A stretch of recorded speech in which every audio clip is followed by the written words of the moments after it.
And not switch over yet. And we're having Maybe. to run through it really quick. Hey everybody, how are y'all? Sorry.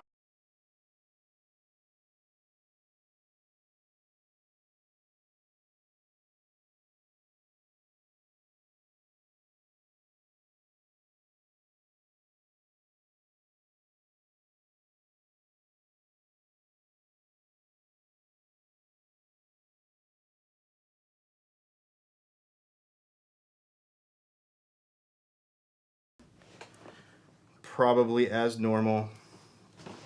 Okay. I think we should be good. I gotta do, this is literally all the things that I do before every stream. Push all these, so I'm starting over everything. Okay, looks like we're here. All right. Okay, next time, if this happens again, I made the mistake. I forgot we have a UPS for the internet. So I was like, oh crap, and I changed internet and that kicked the stream off. If the power goes out again, sorry guys, we just have to figure this out right now. If the power goes out again, the only thing we need to do is switch to this camera. Oh, okay. Because we can switch over, because the computer can be on battery power. In fact, we should also plug it in. We've never had power go out during this. We've never had power go out during a live stream. Okay. Wait, so how does that still stay up? Where did that come from? Because that's internal to the software.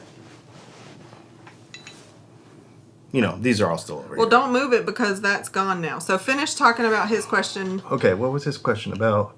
Oh, yeah. So I just think that a lot of people don't talk about... our channel's specialty is from the guitar to the end of the cable. We talk about pedals too, but a lot of people want to know about... and you're right, I think you should zoom out the whole system. You should zoom out and see everything. But I also think that a lot of people don't do that. But my thing is that what you give the pedal board is all you give the pedal board. So your pickups have to be able to give the pedal board something clean, I guess. The intention of your tone should start with your pickups. And then, because you can't take away or add to pickups, really. Well, you can take away, but you can't add to them. So then when you add, you can add and take away with the pedal board and the amp and everything after that. But what you start with is what you start with. And so that's why I kind of focus on the pickup side. Okay. Does that answer the question? Yes. Why you don't talk about... Yeah, I think that's why a lot of people don't. At least not here anyway, is because of that. It might not have been a personal question. It could have been a general question. But people should, I agree. Okay. You want to get into a topic. We still have a Patreon question, and you said that's the topic. Yes. But... Go ahead. Do we want to run through some of this stuff before I lose it from the other stream? Yes, because you have that there. Are there some questions over there? Yeah, I mean, it's going to take me a minute. Take us a minute? Yeah, all right. Okay, let's do that. Sorry about this, but, I mean, power goes out, power goes out. We'll do it different next time to make it less... I'm kind of do this more lightning round style, too. Okay. Max Mustard Man. Yep. We went to a mustard museum one time, by the way. Max Mustard Man says, cheers, Dylan and Leslie. I was wondering if there's a chance to achieve, convincingly, a typical Strat in-between tone on a telly with a high-output neck humbucker and vintage bridge pickup. An in-between Strat? The magic of that is going to be a middle pickup. That's going to be where you're going to want to go with that. So, a Nashville style. I don't think you're going to get what you want with what you're asking. Next. Oh, and he had the rest of his question was not considering things like half out of phase wiring and such. Yeah. No, definitely pickup position. All right. Scrolling through all the hellos from the last stream. Random guitar shared. So check this out. A couple weeks ago, I joked that Lizzo should get her own signature flute. Guess what? She does. She filed for the trademark September 30th, 2022. She calls it the Sasha flute. That's awesome. Red Fury Dubstep. I noticed yesterday that my Tune-O-Matic bridge lines up with a trimbucker better than a standard humbucker. Do you believe in that stuff? Yeah, I mean, it should line up as best you can. You know, on a Fender, you want at least 52 millimeters. I try not to put 50 millimeter bridges, pickups in those. Sometimes you have to, but yeah, I definitely, you know, like with P90s, for example, you do. But yeah, get it as close as you can, for sure.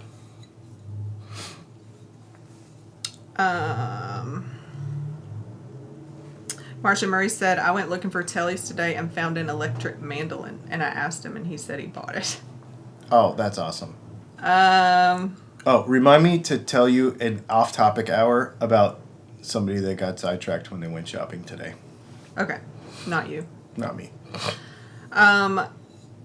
Leslie, tell Dylan to work on that coffee table book. That's what Patrick Hardy said. He thinks I should start a coffee table book about guitar stuff. I don't want to do it coffee table style because electronic is the way to go. Oh, he does want to do a coffee table book, but y'all would be like, what is he talking about? Oh, I do want to do coffee table books, but it's nothing about guitars. Nope.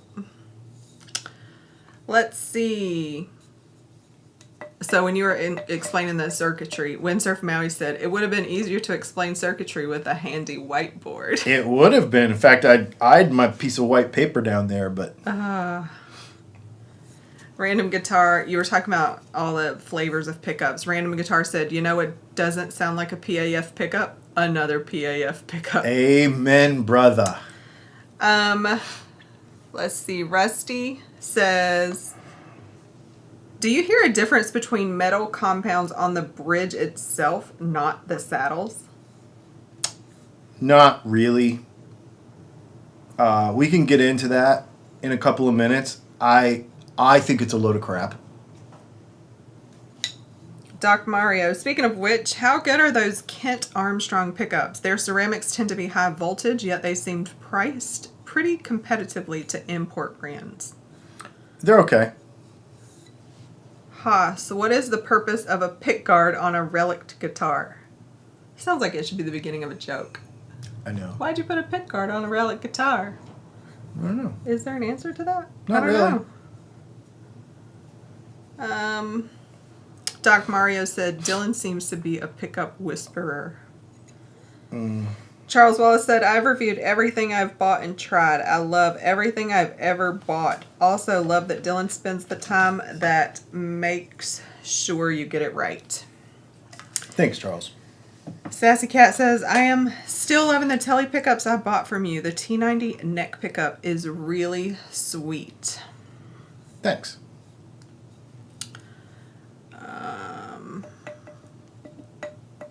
We did Marty's question. Cool. He did say he hit the like button too quickly. His second question is, if silver can brighten up speaker cables a bit, does that for instrument cables as well? It's too brittle to use in an instrument cable. Theoretically, it could, but it would be so costly because of the conductor thickness and the length that you wouldn't be able to afford it, number one. And number two, when you bent it, it would break. AB says, let's just appreciate the honesty and knowledge from Dylan. I'm from Australia, and I don't know why anyone in the USA would buy any pickup brand than Dylan's. Thanks. People, so you had a really great, like, frozen face. Oh, yeah, so everybody's making really fun of loved it? that. Mm-hmm. Oh, that's awesome. Let's see. Should be almost there. It's booming outside, man. Okay, I think I'm caught Caught up up. here. All right. So you want to do the last question from Nick here that we we kind of put on asked hold. and then switched over. Yep. All right. And I've got another one that supplements that from Patreon. Somebody sent me a message today, and I thought, oh, you know what? Let me just. All right. So Nick's question is following up on your tailpiece height video, which shows that adjusting the height made negligible difference. Why are they adjustable, and what is the intended purpose? Presumably, it's just to increase or decrease increase or decrease the break angle off the bridge. Okay, there's two things. One is the very simple reason is because, especially back in the day, when they're hand setting all those instruments and hand carving everything, not every guitar had exactly the same neck angle. In fact, it still can happen from time to time where you'll have a Les Paul with a little bit different. I think it's supposed to be 4 degrees, but if it's 3.5 or if it's 4.5, like if it could be just a little bit off, that could also make it to where the bridge needs to be higher or lower by a little bit, and the pickups need to be higher or lower by a little bit. And so that makes that break angle real steep on the back of the bridge, right? So when it's too steep, the strings will hit the back of the bridge. So you raise up the tailpiece so that it does not hit the back of the bridge. And it is an adjustable piece for a reason. There are screws in it so that you can do that. And we're going to get into, bust a couple of myths here, and then we'll talk about a couple other bridge types. But that's why it's there. Before you had the stop bar tailpiece, on a 52 Les Paul, I believe it was, you had a floating tailpiece that would raise up and down. It was floating. It was like a trapeze. It was a trapeze tailpiece. And old guitars had trapeze tailpieces. And so they would just kind of float in midair under tension and stay there. But when you put a stop bar on it, if it had to go up and down, you just raise it up and down a little bit. The other reason is because some people can perceive, I think they way overthink this and it's kind of stupid, because Telecaster has an angle like this and nobody cares about that. But for some reason, Les Paul people think that when you change that break angle, it changes the string tension.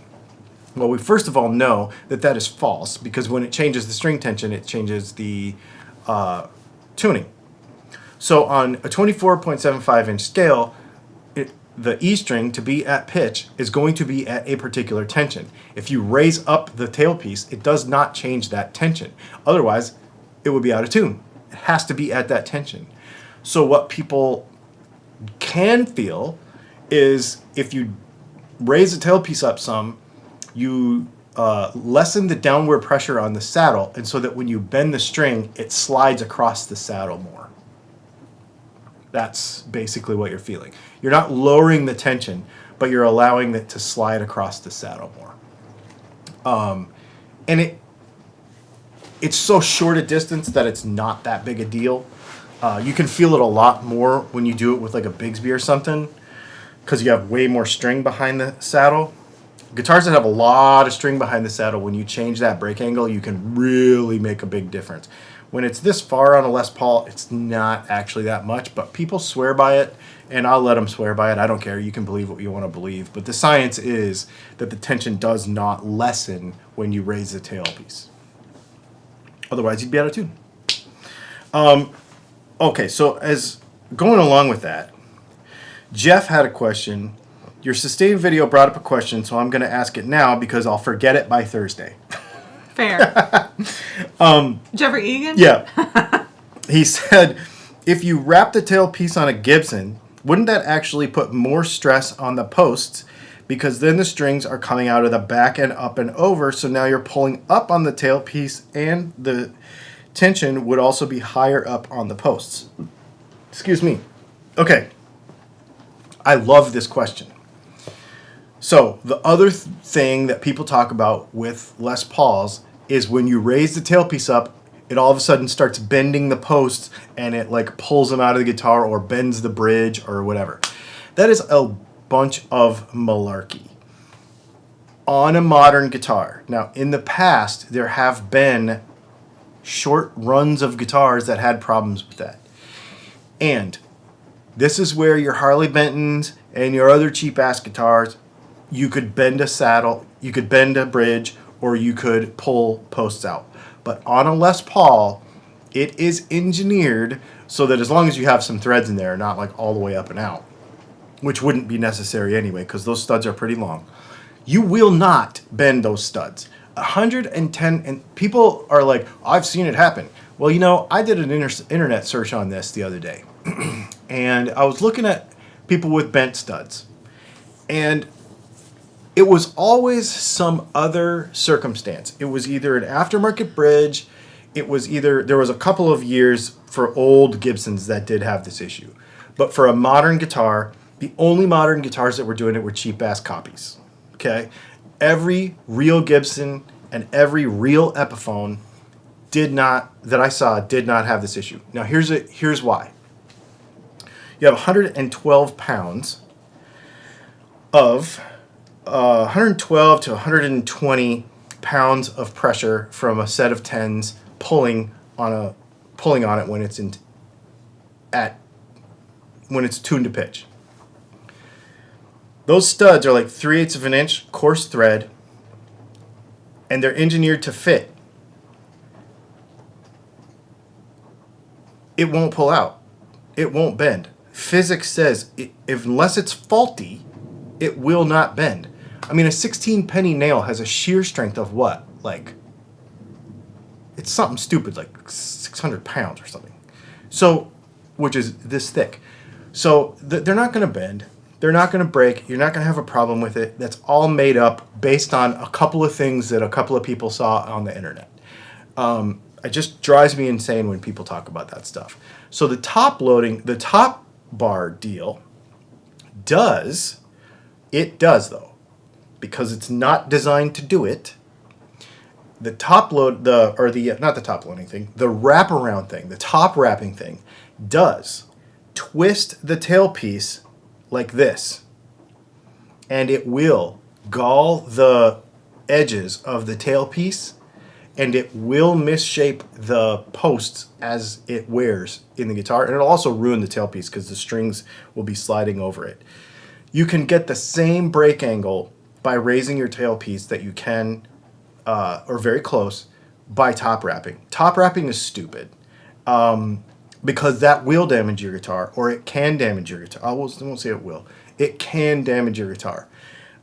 Raising it up will not. As long as it's not damaged, as long as you're not doing something stupid like, abusing it, and as long as it doesn't have faulty parts, you will be fine. The reason I put the thumbnail up there is because these are things that once the guitar is set up, you never, ever, ever, ever have to touch again. You really shouldn't have to. The only things that people always go for screwdrivers and Allen wrenches when they want to work on their guitar. And the only thing they should really work on once the guitar has been set up properly with the strings that you want to use is your truss rod adjustment. I'll put it to you this way. If you put a guitar in a closet, you let it sit there for 6 months, and you take it out, unless some little elves have gone in your closet and turned some screws and didn't tell you, you shouldn't go and turn screws. There's no reason to turn screws. They didn't turn themselves. So therefore, the only thing that can move by itself is neck relief. So the only measurement on a guitar that's previously been set up properly is you need to just check the neck relief. Unless it's like come apart or something, unless there's been problems like, an acoustic where the humidity's all off and the bridge is in the wrong place or something, or if it's a Gretsch with a non-pinned archtop bridge and you bumped it or, whatever, like that kind of stuff. But on normal electric guitars. The other myth that always comes up is people want to take a Jazzmaster and they want to tighten the bridge all the way down. But that bridge is actually supposed to rock back and forth. So there's these little pins in it with a little Allen key that goes in the middle of the posts. And you're supposed to put those things down in those cups. And it's actually supposed to be a point like this knife that rides in the bottom of that cup so that when you use the tremolo, it rocks back and forth like this. Well, if you bottom that thing out, then it's just a bolt sitting on the bottom, and your string now has to grate across the top of the saddle. A lot of people will misunderstand and set those up wrong too. So, just a couple of little myth things that I thought of, and if y'all have any bridge questions, we can talk about those too.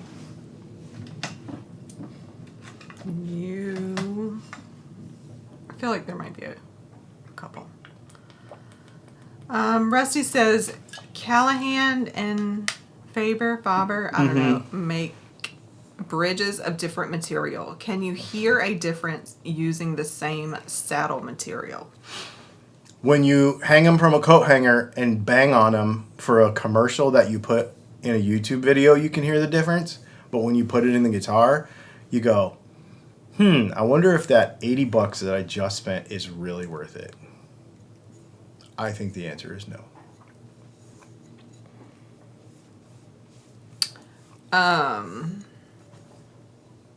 Also, Rusty, do you ever use nylon saddles? If so, when? There are certain vintage 335 saddles that use them, and they're very specific, like 64, something like that. 335, 345. I can't remember. I think 64-ish in that area they did. I don't know anybody that uses them on purpose, though. It'd be an interesting video. Mark Hott, does wrapping the string around the tailpiece make a difference in tone? No. It makes you look more like Joe Bonamassa, but not play like him. So that was the only ones that had like the dollar signs you requested. So, Dollar signs. Beef. Jerky. Biff Tannen says, thoughts on mastery bridges. I am not a fan. So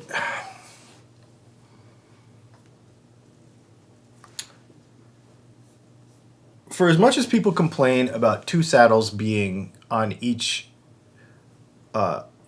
two strings being on each saddle on a telly, I don't know why you would put three strings on a saddle, which is what a mastery bridge does. And I think that's dumb. I think they're very expensive.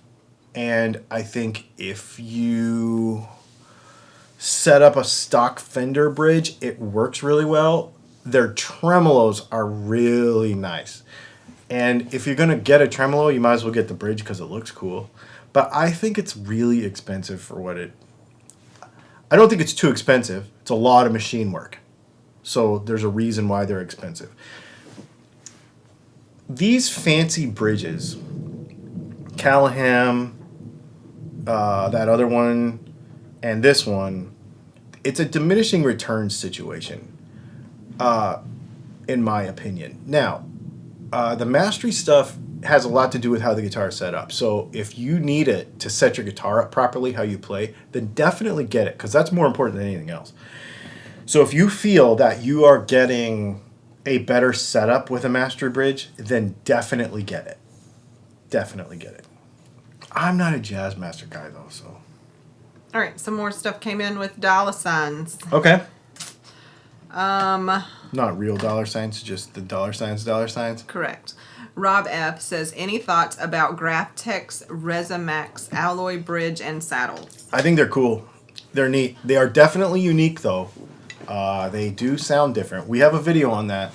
They are interesting, but they are cool. They're good. Timothy Potter, what are your thoughts on the Babbitt's? I don't know. Babbitt's bridges? Yes. I think that is another one where it's answering a question that nobody ever asked. I think that is a very cool looking, I don't like how they look, but I know a lot of people do. Very space-agey looking, very high-tech bridge that does something that I don't think is necessary for a Telecaster.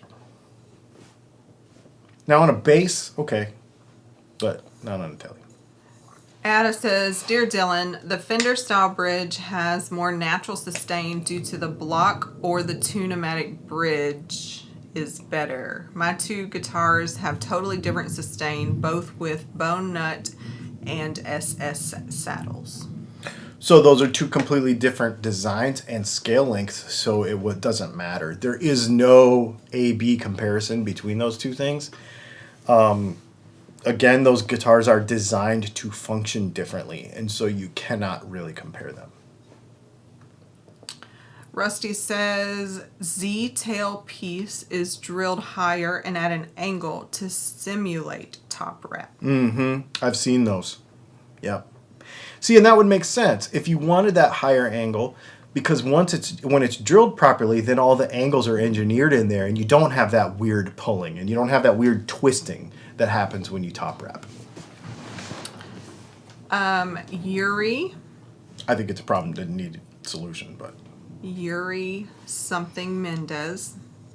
Ever tried a rubber bridge? Thoughts? Got the live after it had started. If you talked about it already, I'll watch it from the beginning afterwards. Well, we kind of had to start over because of a power outage. So, do whatever you need to do there. Thank you.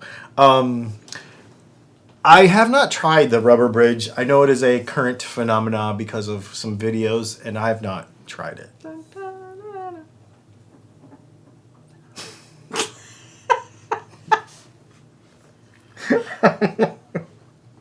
You're slow. Oh my god. You totally missed it. It's not as funny when you miss it, except it's funny now. Except it's funny now. Oh man.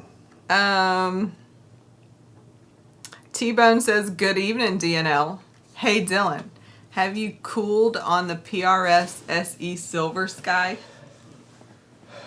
No. I actually like it more. It's right there. Yeah, no, I like it. I'm actually working on some stuff for that in the next couple of weeks. It is for sale. I don't keep everything, so it is for sale. But it's not because I don't like it. I just, got to keep it moving. But it's great. I've been playing it. Red Fury Dubstep just said, weird timing. I'm in the middle of throwing a Resimax bridge on my LTD Phoenix right now. Oh, that's cool. And his name is Dubstep, which is also sweet. Red Fury Dubstep. That's very cool. John Jolly says, FYI, Driftwood Guitars is looking for a boutique pickup manufacturer to try out in their T-style guitar with a P90 neck pickup. That's a mouthful. Interesting. Yeah, I mean, if somebody would get in touch with me, that'd be cool. I don't necessarily shop around for that stuff. We don't market ourselves for that stuff, but I definitely would be interested if they called me. SF, hey Dylan, do you think artificial intelligence will affect guitar pickups manufacturing or design, or even guitar manufacturing? I think that it could definitely help design. Because if there's mathematics that could happen, and there is like analyzing certain physics and stuff in various ways that could happen, then yeah, maybe it will make some things easier, but we still have to do it. I was thinking about that today. It's probably a little bit of an after 9 o'clock. Well, we'll talk about it after 9 o'clock in the off-topic hour. Some AI stuff that I've been thinking about. Okay. John Tolan says, what is the scale of your Silver Sky? They're all 25 and a half. IBJI. I don't think you've ever told me how I'm supposed to actually say that. Maybe they have, and I forgot. Anyway, dumb question. Have you ever tried to design a pickup from scratch, not based off of any previous version? We have. We've done it a few times for some specialized stuff. Yeah, I have. And now can you even say that it's like based on something because you just like know all of this stuff in your head? Like now if you like, I want to make a pickup, and you're like, I know you know exactly where to start. Yeah. I think not always, but probably. Well, and I guess that's the thing. The more catalog of stuff that you do, it's like with anything. A carpenter, if once he's built, I don't know, however many kinds of windows or whatever, then he can just reference his past stuff and make adjustments, which is kind of what you do. And there are physical constraints to things, so you do have to work within those. And there are physical properties of your materials, you have to be able to put it on a machine and wind the coil around. So there are certain shapes and certain things you can't do. I can't make it into a yarn ball shape pickup, because there's no way to wind that. So there's certain things that you have to stay within. But so I guess in that respect, it does kind of come back to previous designs, but there's still a lot of thinking and staying up late and thinking in the shower that has to go on when you do that. You lost me a stand up. Red Fury Dubstep. Do you believe in trimbucker versus standard humbucker spacing? I think somebody asked that earlier. I think that you should get it as close as you can, for sure. SF says, Dylan, some manufacturers, quote, tune their pickups. Is that marketing or are they placing electronics in the designs? There's no electronics in the designs. I was going to actually bring this up. Well, SF brought it up. On my next podcast. Oh, my bad. But we will talk about teaser? But we will talk about it a little bit here. There is, you may or may not know that one of my friends is the main engineer at Seymour Duncan. He's been there since the very beginning of Seymour Duncan. He is like employee number 2. His name is Kevin, and he has basically designed everything with Seymour for the last 40 years. Wait, Seymour Duncan is somebody's name? Yeah, his name is Seymour Duncan. I didn't know that. Yeah. And... Wait, is that the old man we saw Yeah. one time? Yeah. I didn't know that was his name. Really? Anyway, I mean, that's, Larry DiMarzio is DiMarzio. So. Yeah, but it just goes by DiMarzio. Yeah, no. Seymour Duncan. I thought it was like 2 people or something. No, his you know, name like... is... Oh, yeah, like Harley Davidson. Yeah. Yeah, I get what you're saying. Oh, because they are 2 last names, so that does make sense. Yeah. Okay. Anyway, yeah, Seymour Duncan. So, what was the question? Tuning pickups. Oh, there is a Premier Guitar. John Bollinger went and did a tour of Seymour Duncan pickups, and Kevin showed all of the testing and all of the things that they're doing on the new Jared James Nichols 3-coil pickup. And I was like, and what do? They make a test run. He does a bunch of tests. They make another test run. He does a bunch of tests. Guess what he's doing? He's tuning the capacitance and inductance of every pickup. And when I made that video, people went berserk. Like, no, that's something. No, it's not. He's putting a name on something that every person that designs a pickup does. He's tuning it by making adjustments to how it's made. He's tuning it. Every person does that. Every pickup builder does that. Just like you like tune a car or tune... Yeah. You tune an engine like...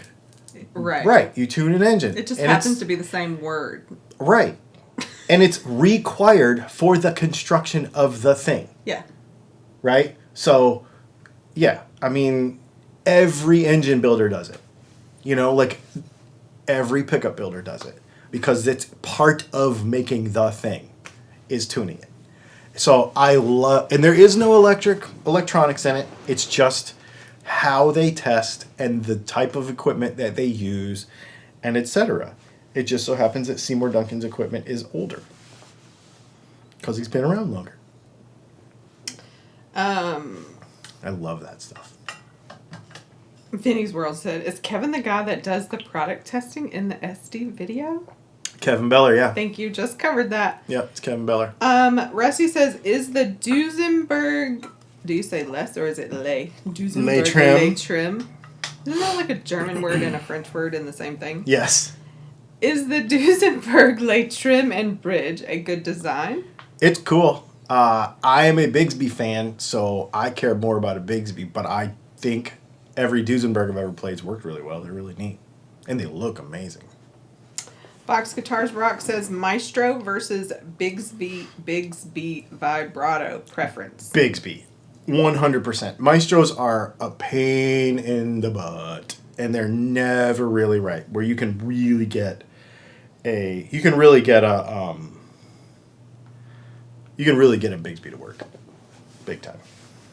Vinny's World said we need a super mega ukulele pickup. I've done those. There's probably a market for that now. Post-COVID is I've actually made them. Blown up. When we were talking about have you designed something from scratch before, that's one of the things I have. Ukulele pickups, cigar box pickups, bass pickups, stuff with weird string spacing, banjos. Yeah. That's it. Right on. Marsha Murray said so. It's more like tweaking a design. Yes. Well, they're tuning it. Yeah, and tuning it means making adjustments until you get what you want.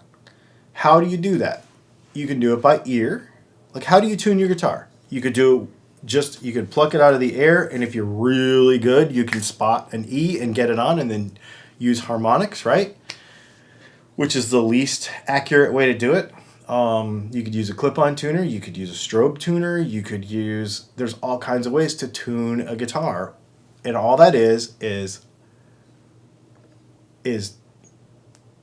taking a sound, making notes on that sound, making changes to that sound until you get it the way you want it.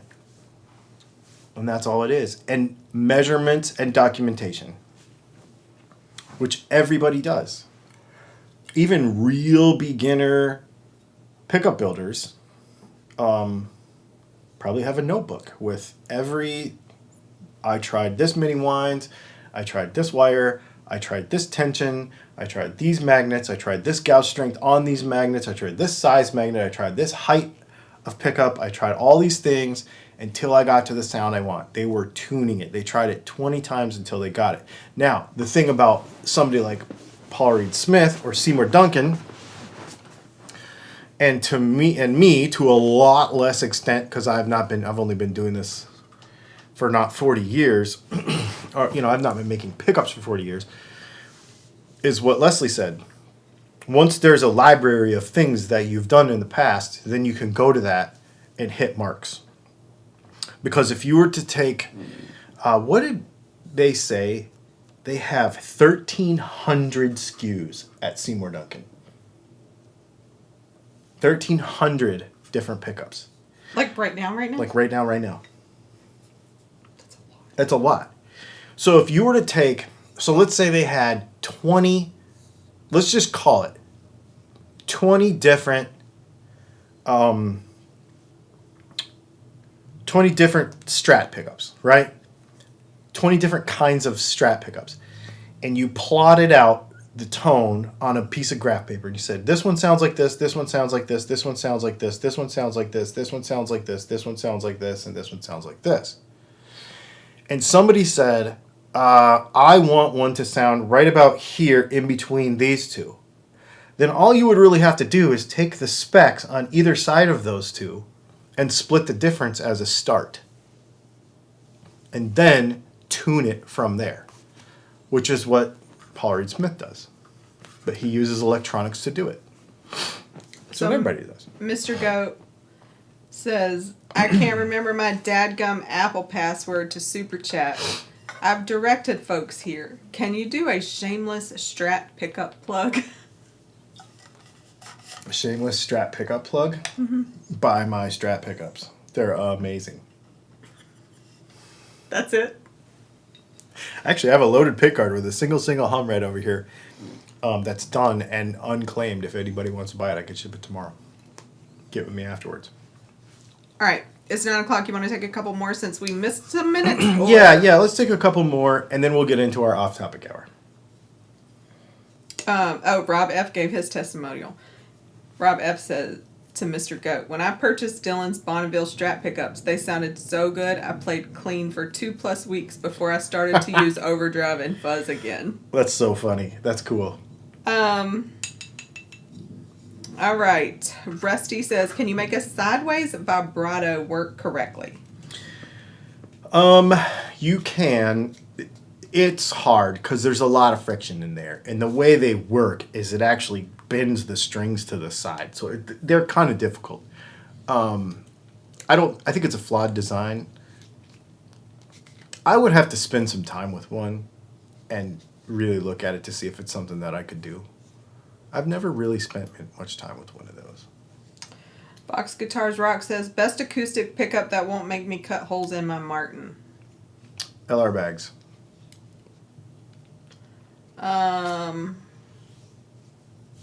SF says, Dylan Whitish Strat pickups have eyelets and humbuckers do not. It seems to me eyelets seem like a better design.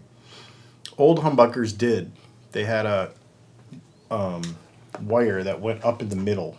But it's a pain to put on the machine like that, so I don't use them. And because you can't solder in plastic very easy. At least that size. You can't solder that close to the coil. On a P90, you solder in plastic, but it's way far away from where the actual coil is. Everything's too tight. All right, last one. Mike Manthe. Is it possible to make a good PAF style humbucker to fit inside a P90 cavity? Not really. No. All right, 9:02. All right. What happens after 9 o'clock for all the people who are going to show up late and get mad? It's off-topic hour. So after 9 o'clock, we don't... So you can ask a guitar question, but the only way we're going to answer it is if it's in a super chat. So let me explain this to everybody in the back who gets mad about this every week. We talk about guitar stuff till 9 o'clock. We go 100% off-topic after 9 o'clock because it's just really fun to hang out with y'all. And get to know everybody, and we've gotten to know some of you in person and stuff, so it's really cool to do this every week. You can ask any question you want, and we might answer it. Most of the time we do. But if you ask a guitar question, it has to be in a super chat after 9 o'clock, otherwise we will not answer it. And if you don't want a super chat, come back next week at 8 o'clock At Eastern 8 time. o'clock Eastern time. Because these things have been at 8 o'clock Eastern time for a really long time. I don't know how many years now we've been doing these, but quite a while. Has it been years? It has to be years. Oh, man. It's got, 5. Not with me. 5 years? I haven't been doing this 5 years, have I? Oh, yeah. Surely not. We'll have to look later. Cool. All right. We had one off-topic question come in through Patreon, I assume. Oh, we did. Charles. After hours question. What is a good starter camera? Would you get a Canon Rebel or some other brand? Thanks for sharing. Man, I haven't looked at... It's weird for me to say this, but I haven't looked at cameras in a while. But yeah, a Canon Rebel would be good. We have all Canon right now. And we bought our daughter a Canon too when she wanted to start taking pictures, a Rebel, and it was not expensive, and I think she still has it and uses it years later. I mean, that's probably been 5 years, and it's good. Yeah. Cool. Thanks, Charles. All right, Charles just said too, I would enjoy any coffee table book that Dylan would do. Just saying. Yeah, I had some ideas for some stuff, but then we stopped traveling as much, and it made it harder for me to compile what I wanted to compile for it. So. Chris Brown said, I loved your Hot Ones episode. When is the next one? Oh my God. No. You won't do it again? Are they different every year? I guess I Or could do it next seasons? season. Yeah, I could do it next season. Somebody has to buy them for me, though. I ain't buying them. I really appreciate the dude that bought those for us. Yeah. And he still uses the sauces. I used the mushroom whatever sauce on a burrito today, and it was real good. Yeah. When you're not eating them one after the other I saw you eating, and you were like, you know how, when the food is, too temperature hot, and you, yeah. But yours was, spicy hot, It was and you were like...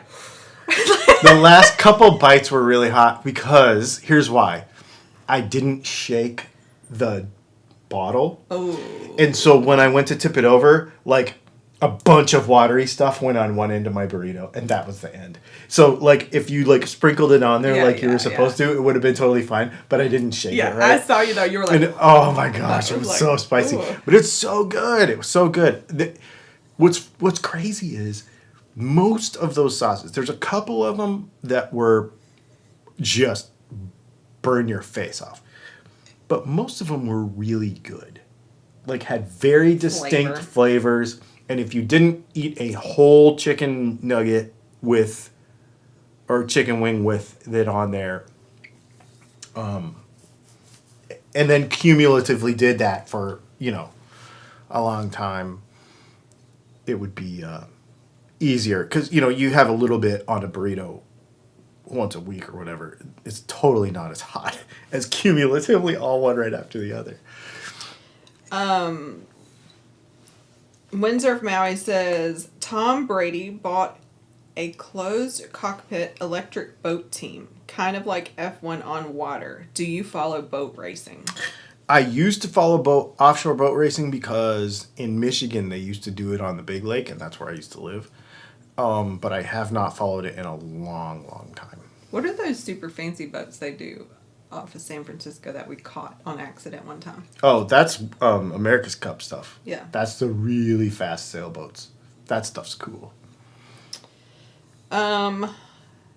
Diogenerate says, why do old school CRPG gamers insist that narrative story quality does not matter? Is it just media illiteracy or something more pathological? I don't know the answer to that question because I am not familiar with that culture. No. I've never been into that stuff. I've been such a maker and like an action sports person that I never really, of course I played some Call of Duty and I played a bajillion racing games. Lots of racing because I love cars and motorcycles, but I never got into that stuff that much. I played Halo a ton. But not I feel most like of that we recently talked about this, and that is like a pet peeve of mine. Like, if I cannot just play and you got to tell me a story, I'm out. I didn't come here to read. Yeah. I don't know why. So Legends of Zelda wasn't your thing? No. I didn't even like when it was like, like in between levels when you got Mario, it's like do, and you're like, I've played this 500 times. Can you like skip this part? Like, I already know the princess is in another castle. I don't know. I hate that. Wow. I really hate that. That is amazing. So I think the whole thing is pathological is my answer to that question. Anyway, moving on. Oh my God. I think they might learn more things than they want to sometimes. Yeah, that's why we're here. Jeffrey Egan says, does Leica make digital cameras? They do, and they are amazing, and they are not cheap. IBJI says, I always cringe when I watch a TV show or movie where an actor pretends to know how to play a musical instrument. Do you find it as hard to watch as me? Oh my God, yes. Absolutely. Movies in general, I have a real hard time with when the gun's not right, when the motorcycle sound is not right. If it's a BMW and they make it sound like a Japanese motorcycle, that drives me freaking insane. Or when it's a Ducati and they make it sound like a Harley, like that drives me insane. What was the last thing? It was a car. Oh, maybe it switched cars. Like scene changes, scene flaws, like you always catch them. Yeah, continuity errors. Yeah. Oh my God. That just comes from doing what I've done for a long time. But I feel like there was a car sound thing the other day. And you were like, no. It was in a John Wick movie. Yes. It was in a John Wick movie, and it was like, that is not the sound of that car. Yeah. Mm-hmm. Somebody didn't do their research. Mm-hmm. I don't know what this means. SF says, Dylan, would you trade Aaron Judge for Shohei Ohtani? Ooh. Who is that? Who are either of those? Yankees. I don't know. Random Guitar says, Dylan, have you ever done any air gunning? I recently started getting interested in air guns. I used to. Mm-hmm. Curtis Chavez says, who else remembers disposable flash cubes? Oh, man. Photography has come a long way. Yeah, disposable flash cubes and disposable cameras that you would buy like at the corner store, and then you could send the whole camera in and get it. Yes. I just saw a great idea. I meant to tell Mackenzie, where you put QR codes like all over the place on the tables and stuff, and it basically is a drive so that whoever takes pictures, like all the people that take pictures at your wedding, can just upload them so that they have like candid photos too. That is a great idea. Yeah. I meant to tell her about. I don't know where I saw that, but I was like, oh, I should tell her because that sounds fun. That's a great idea. Anyway. Martian Murray says Zelda is the greatest game ever. Sorry. Random Guitar says I use coffee table books to set coffee cups on. Yeah.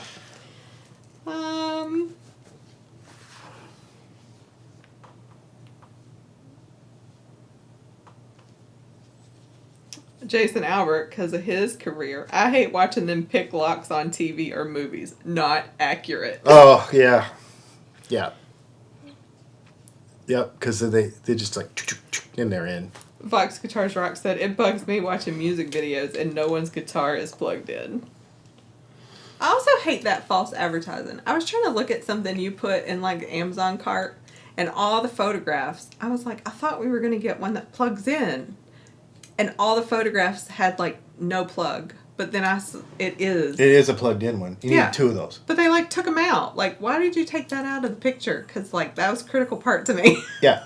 You need 2. Okay. I didn't buy them, but I saw them. Yeah. I should buy them, I guess. I have a big presentation Tuesday. Those are pretty. She needs new lighting for her desk. It's her lighting's. I mean, we have this in here. We could just set this up for you. You could just. I just need one of these.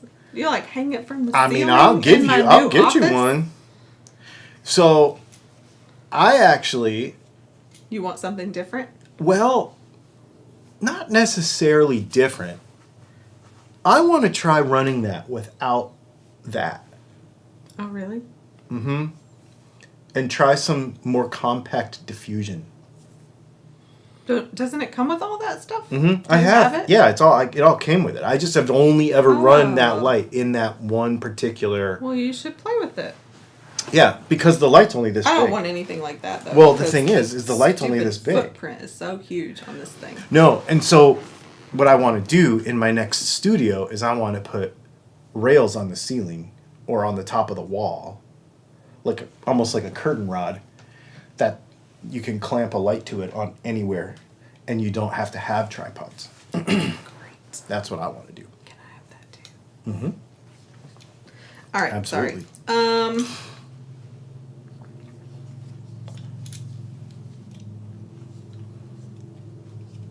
We're already dreaming. Curtis Chavez says, us Gen Xers are the first modern generation who can really freak our grandkids out with our stories of our childhoods.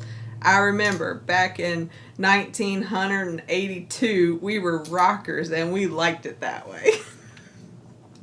I mean... It's not applicable to me exactly, but yeah, whatever. Yeah. Haas says, did you watch the Juvenile Tiny Desk concert? No. No. What?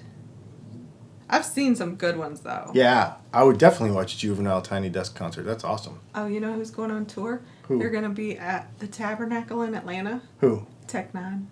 Oh. That'd be amazing.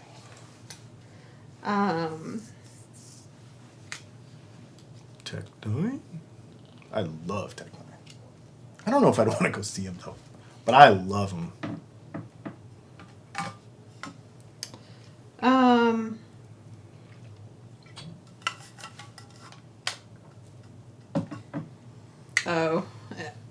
Okay. I was like not following the conversation, but they were talking about plugged in things. And Martian Murray said like Super Bowl concerts, Red Hot Chili Peppers got blowback for that.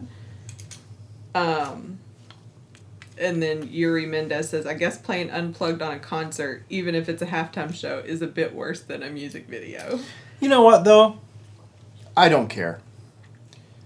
Everyone knows. It's like WWE, okay? It is a dramatization of a thing for the entertainment of the people that are there and that are watching it. Not just there. It is my entertainment. Well, and people that are watching it. No, I 100% I do not care include about you. the Super Bowl. I'm only there for the commercials and the halftime show. I get that. And so that is the purpose of that thing. We all know it. It's like WWE. It serves the purpose of entertainment. I don't care if the guitar's plugged in. I know that it is a dramatization and it's all set up. I know that. I don't care. People get really bent about that. My Facebook feed after the halftime show is always old people thinking it's terrible, guitar players thinking the guitar should have been plugged in, and I'm just like, I don't know, I thought it was fun because that's what it's for. It's actually for fun. So I don't care about that stuff. Even if it's on an award show or something, I don't care. I'm like, that chick is hanging from a cable. Like, if she misses a word or two, I don't care. That's pretty cool. Or somebody fell and almost fell off one of those rising platforms. Yeah, I mean, There's Rihanna still was some pregnant. drama there. Yuri, were you going to talk about that now? AI? Go ahead. Oh, yeah. What does he got? No, he said, the AI thoughts you got asked about when AI designing pickups. Yeah. It's just reminding. So, if you listen to politicians and people get all worried about AI, one of the things they talk about is it's taking jobs away from people. And they always talk about, like, truck drivers and, like, blue-collar workers when they talk about drivers? that. Yeah, I mean, like, yeah, because self-driving trucks, like, now there isn't going to be truck drivers, like... Okay. But manual jobs are still needed. It's the jobs like yours that are... Not your particular job, but... Yeah, but I think it's also the opinion and perspective of different people. Like, yeah, I know... Now I can't remember who it was. Pretty reputable magazine type. I've told you about it, but now I can't remember who it was. Got rid of a bunch of people because they were just going to let AI write the articles. Yeah, it was like Blender or somebody. Or whatever. I don't know. Anyway, somebody, yeah. We are implementing AI. We're going to have an AI product. Which then means now we're looking at it for other things. But it's not that good. Like, it's not... It's reading history. Right. We're innovating. Right. It can't write what we're doing. Right. Exactly. So it can start a story. It can create an outline. It can share some maybe previous thoughts to get you headed in a direction. Mm-hmm. It can do research. Like, it's very helpful for research because why do I got to go look at 20 websites when I can get something spit up at me? The only thing is as it gets better, But is it ever going to be in real time? Yes. Okay. And it will become more, when we talk about innovating, it will be able to become more predictive based on how it looks at history. So the last time this problem came up, this solution came up, so this solution should work. Well, in the future, we might have this variable, and this variable. Based on these previous solutions, we add this, and this, and now we have a future solution. Those computations could happen to where it could happen, to where it will think out in the future. Yeah. But I agree. I don't think, first of all, I don't think it's going to get there that fast. And also... Well, I think they're going to... Well, and two, I think they're going to figure it out. I mean, everybody's putting paywalls in place. Mm-hmm. So it's not going to be as accessible as everybody thinks it's going to be. So that is the whole other dilemma of it, is that you will also create further distance based on economy. Like, yes, and I can afford an AI subscription. What that does is introduce more bias. Oh, that was a whole nother thing. I don't want to get into politics here, but that was a whole nother thing. About, because I was listening to this whole thing about, well, how come it could be certainly, biased towards one way or the other or whatever, but because it's going on history. Mm-hmm. So if you just, let's bring it down to 10 people. It's literally millions of people, but let's bring it down to 10 people. If you had 7 people that believed one thing and they had all of this content, and you had 3 people that believed the opposite thing, and you had all of this content, but it was the opposite, then the AI would lean the other way because the majority of the content was created by a person that felt that way historically. Okay, but also to what you're saying, what jobs are going to be created is how are you smart enough to get past that? Asking the right questions, framing it the right way. Like that is becoming a job in and of It's itself. like fact checking is going to be a whole new industry. Yeah, not just not that, but I mean like but reasoning I can't out. say like, give me a table of, top 10 books. It doesn't know what headings need to be on that, how many rows. Like it doesn't. You have to be very specific. Oh yeah. To get results that you want. So that becomes a skill in and of itself, is to know how to ask and prompt and guide each conversation where you're building this with and it's conversation based right now. So it's not, I could have 10 conversations going. I can't reference other ones. Like it's not that quick to learn. I could go back to the same conversation and it could see our history, but it's limited to that. Like I'm finding there's like so many limitations. I don't know. And I just think everybody's going to put it behind a paywall. They already are. Because to get the faster, better, it's already behind a paywall. Yep. I don't know. I don't know how that could design. So the question was designing pickups. Do you think AI could do that? But somebody has to put that data. These people are old and they didn't put this data online. Not in a format that can be. Yeah. So if it doesn't exist, there's nothing to reference. If it doesn't exist on the internet, there's nothing to reference. But it does exist on the internet. I know that I've listened to some stuff with Brian Wampler, and he says that it can design circuits, like it can design a pedal. Yeah, but you can also look up every circuit board you need on the internet. That makes sense. Yep. Oh. I'm not paying attention. Oh, I just got it.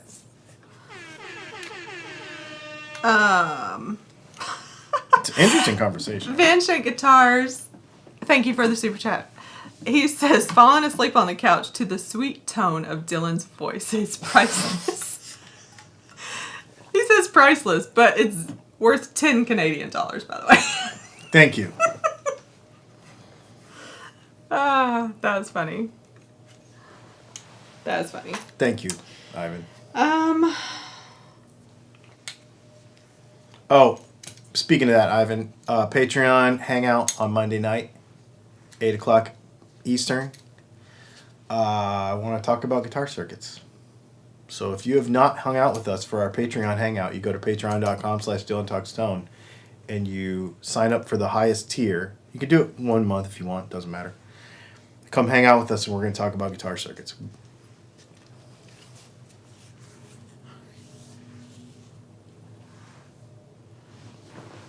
Cool. I thought maybe people would be Anybody asking any other random questions? opposing to us, but nobody's really. The thing about this stuff is you also have to really look into it to understand it, because I'm not even going to pretend to understand it. I'm just sharing what I understand as of right now. Well, it's funny because I look into stuff that I don't understand, and you don't, but you are actually practically trying to understand what to do with it for real, because it's coming. Because it's coming to your job. Understand it enough to document it. Oh, because you're a documentation person. I'm going to have to understand it, and I'm interrupting conversations because bias is my concern. And like, how does this affect accessibility? Like, it is a real concern of mine and many of other people. So like, I want to understand it so I can interrupt and sound like I know what I'm talking about. Anyway, I'm just trying to keep up. We have a whole channel at work. Lots of people are doing research. I'm seeing what we're creating. What we're creating right now is pretty simple. Speaking to like the organization thing I was just referencing, like it's going to be able to put your thoughts into this organized manner that you would want with our product. But yeah, I want to understand it because it's just going to keep growing. I think we're going to put it behind a paywall. But again, we have to know how to use and document and ethically do it correctly. Mm-hmm. The ethics is going to be the whole other side of it. Yes. From a creative standpoint, from me being it on the creative side, the ethics is going to be the issue. Not issue, challenge. I would just say challenge. Is there another super chat? Mm-hmm.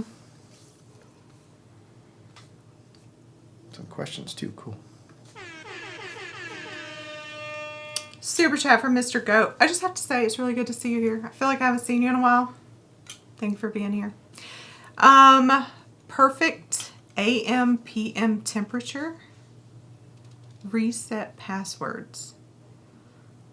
I feel like I'm missing something. Me too. Oh, perfect AM PM temperature. He said he reset his passwords because now he can use the super chat. Oh. That's so funny. So what's the perfect AM PM temperature? Is that what he's asking? Or is he saying, oh, it is a question mark. Oh, 71. All the time? That's what we have right now. And it's perfect? Well, I think it's more like 69 or 68. But I think, no, maybe it isn't. I feel like 71 is perfect in here. I feel like that's what it's set on. I don't know that I feel like that's perfect. Do you think it's too I cold? would be variable throughout the day. Like what? I don't know. I mean, when I'm at work in our 71 degree temperature, She has a my foot vent heater. is closed, first of all, Yep. and I sit on a heating pad, and I have a foot rest that has a heater in it, and I run it a lot, and I drink hot beverages almost all day. I don't know what it is about sitting at a computer. Like, I'm always cold. Mm-hmm. Her hand gets cold. Like her mouse hand is always freezing. Yeah. That's so funny. Really random. Cool at night, though. Gotta be cool at night. I thought I saw something else. Oh, I don't know where it went, though. No. Did I miss two? No. So there was no question marks in there, but Everybody's like, yeah, 69. duh. Charles Wallace says knife of the night. Oh, it just came today. This is another half-face blades. This is called the Ultralight, I think. This is fixed blade. It's like a tactical fixed blade. This is you can look on my Instagram. I took a picture of it, but this is like carved carbon fiber S35 VM blade.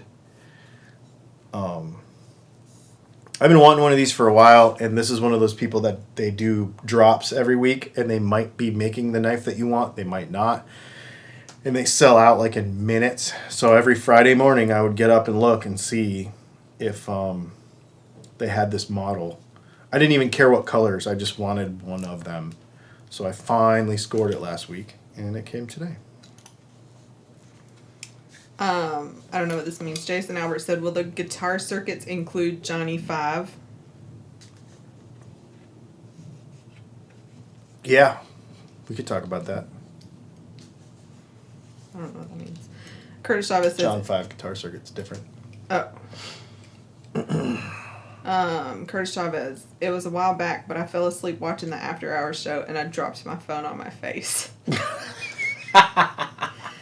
Ivan said, okay, Dylan, I'm going out to visit family in Winnipeg from the 29th to the 5th of August, and Rick Bonneville is picking us up from the airport. Oh, wow. So That's cool. See?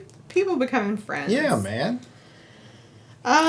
Rusty says, UAPs, hidden military tech or otherworldly? I'm going to go with hidden military tech until somebody gets an actual good video of something that we can talk about. Oh, Mr. Goat said, how about outside temp? What's your ideal outside temp? Depends. On what you're doing? Yeah. Just every day. Like a daily, like you're just going to run to the post office and the grocery store, like what that day? 67. What? Yeah. Why? Because then air density is high enough and my turbo is amazing. And you can roll all the and windows. You can roll the windows down and my car's real fast. And, there you go. Yeah.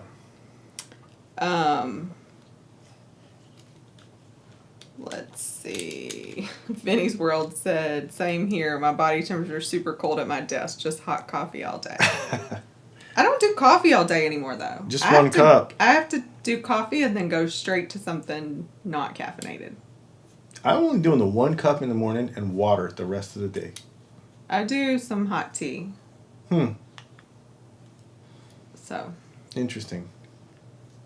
And how long does it take you? Does your cup go dead before or turn off before you're done? Mm-mm. No. Well, you keep moving it so it doesn't go dead. Oh, that's true. As long as you keep drinking it. I think you can't leave it there for like 2 hours or something. Right. And I come in here and set it on the... But I didn't drink all my coffee the other day when I went to get a haircut, and it hadn't turned off when I got back. It was still hot. It was still hot, sitting there like hadn't... We have those Ember coffee cups that keep your coffee hot. They're awesome. Curtis Chavez said, say the name of the knife again, please. Half-Face Blades. HalfFaceBlades.com. It's an ex-Navy SEAL out of San Diego. IBJ, I just said, at airports, why do people come out of those baby changing stations with the same baby? That's a good question. Oh, that's too much. Mr. Goat said, love you guys. The baby just turned 1. Finally finding a rhythm. That's crazy. It takes a year. Yeah. Baby girl is a year? Wow. Time flies. I know. Well, we were just talking about that. This December, we've lived here a year and a half. This December's going to be 2 years we've been in this apartment. Yes. It's crazy. Yeah, we're ready to go. We aren't ready. That's why we're not going, but we want to go. Oh, Jason Albert said the movie Short Circuit, Johnny 5. Oh. That's interesting. I forgot that he was Johnny 5. Oh, Martian Murray. Y'all are great with the reminders tonight. I don't know if this is something you're supposed to talk about after hours or talk about to me, but Martian Murray said, who was the other shopper that bought something they weren't intending to? So Brianna went to Target to get a couple things, and anyway, she ended up not getting at all what she wanted and ended up getting a whole bunch of other stuff. Of course. And she's like, and I spent $26. Like, oh. She like did really, she called me all proud and was like, how much money she saved and didn't get what she went there for, but got a whole bunch of other stuff and socks and underwear and like a whole bunch of stuff that she was... Practical things? Yeah. Mm-hmm. So Brianna's our daughter. Yeah, it's our daughter. Let's see.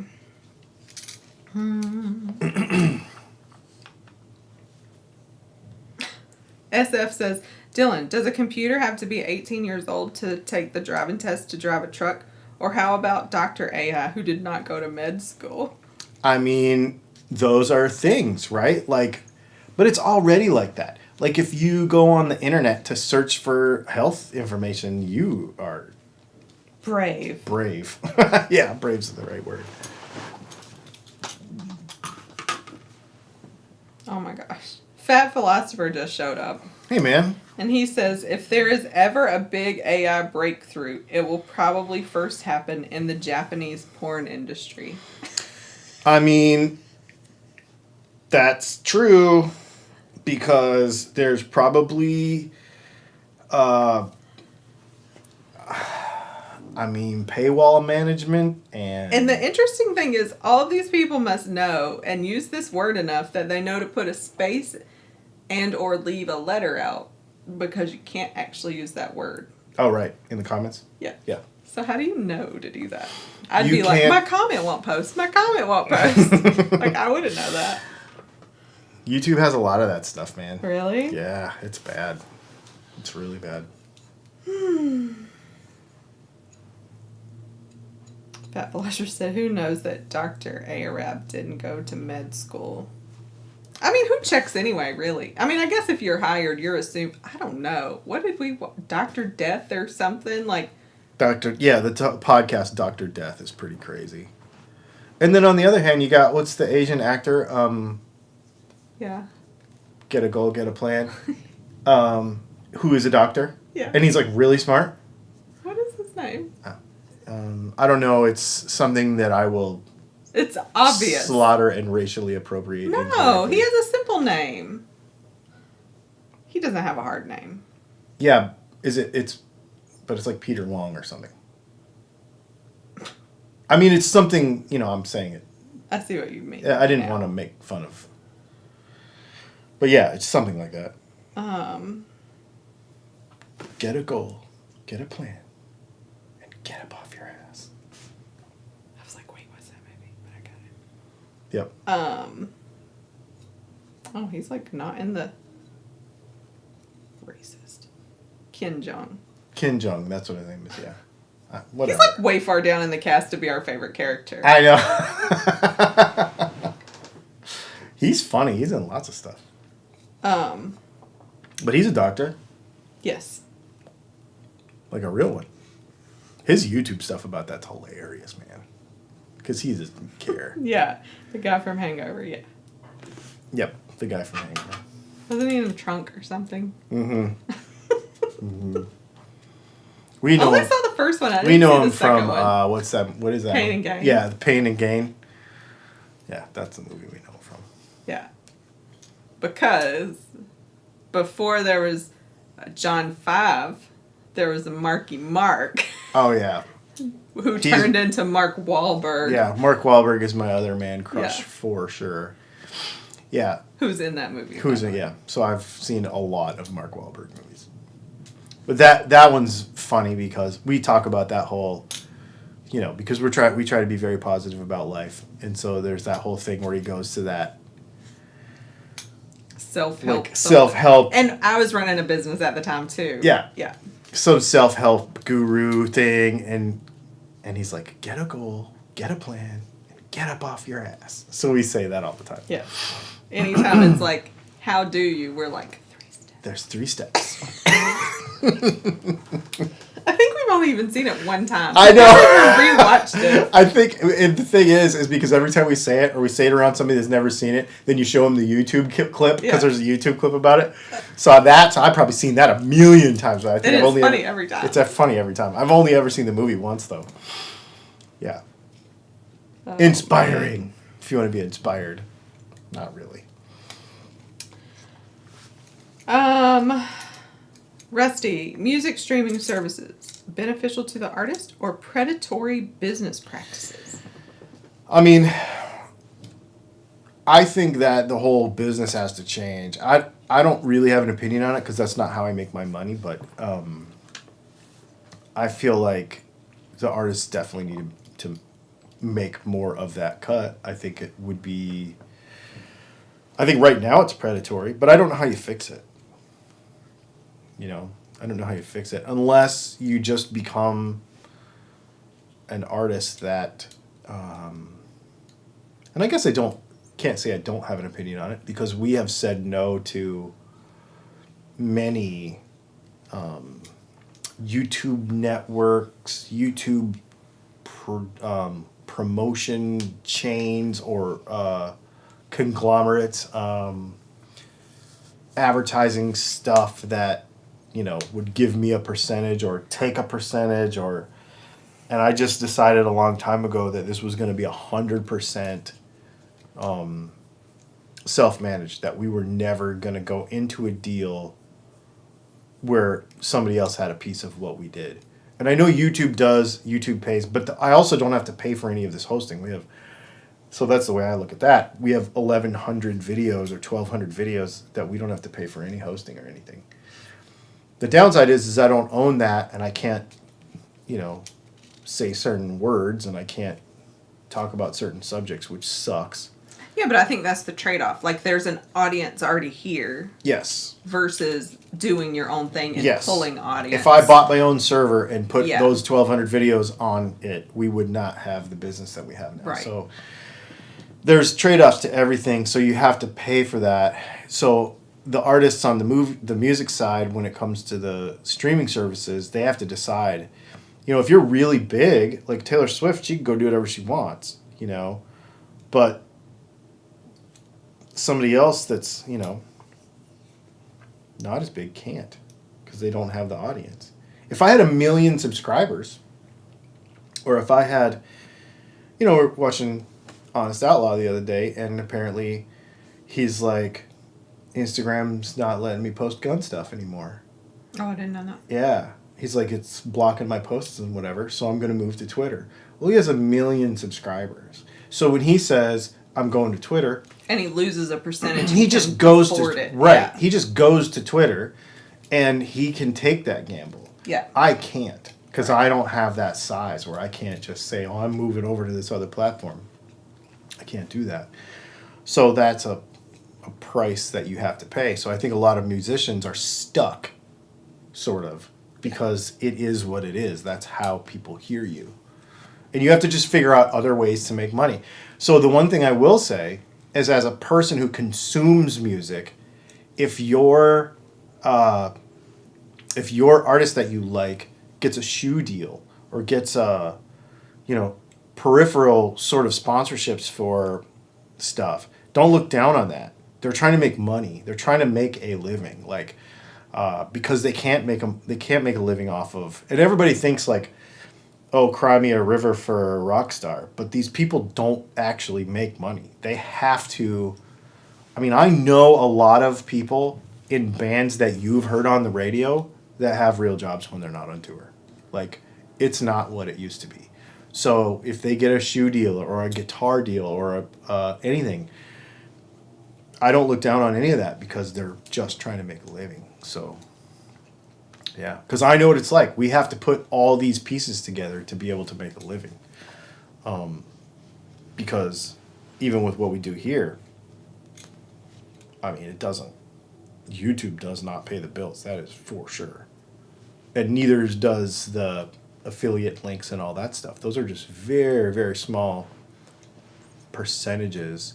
And you have to have 1 million subscribers before you're, you know, there's YouTubers buying Lamborghinis and stuff, but they've got 1 million subscribers and every video makes 400,000 views in the first 24 hours. And, you know, that's huge. That's a lifetime away from where we are.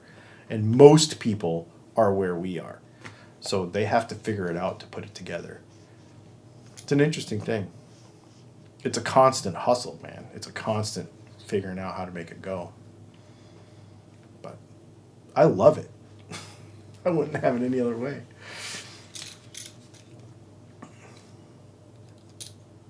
Cool. I'm tired. Is that about it? I think so. How many people? Thank y'all for bearing with us through Yeah. stream changes and Afterwards, I'm going to go fix it so it looks right and probably change the thumbnail a little bit so people know what's going on. Thanks for hanging out. We will see you on Monday with another video and Patreon hangout Monday night. So if you have not ever hung out with us, go over to Patreon and check that out so that you can be part of it. We'll see y'all later.